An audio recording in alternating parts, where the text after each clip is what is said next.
நம்ப அஞ்சர பெட்டியே வந்து 2 வச்சிருப்போம். ஒண்ணு பார்த்தீங்கன்னா, மசாலா வைக்கிறதுக்கு, பிரியாணி மசாலாலாம் வைக்கிறதுக்கு ஒண்ணும். இன்னொன்னு பார்த்தீங்கன்னா, நம்ம ரெகுலரா யூஸ் பண்ற அஞ்சர பெட்டியும் வச்சிருப்போம்.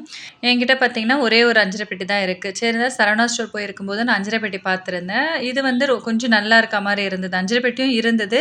சரி நம்ம கொஞ்ச நாளைக்கு இத யூஸ் பண்ணி பார்க்கலாம். ரேட்டும் வந்துட்டு நமக்கு அஃபோர்டபுளா இருந்தது. இதோட பிரைஸ் பார்த்தீங்கன்னா, 100ஓ 110ஓ சம்திங் அவ்வளோதான் இருந்தது. சரி தான் அத வாங்கிட்டு வந்தேன். ஒவ்வொன்னுத்துக்குமே ஒரு ஸ்பூன் குடுத்துருக்காங்க. இதுல நீங்க பிரியாணி மசாலாவும் வச்சுக்கலாம்.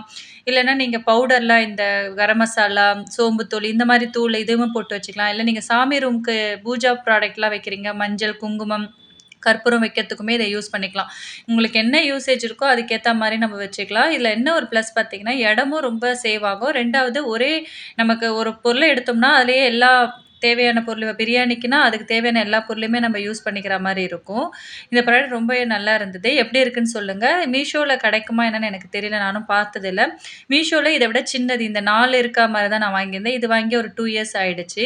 இதுல இந்த பவுடர்லாம் போட்டிருக்கு. எப்படி இருக்குன்னு சொல்லுங்க. Thank you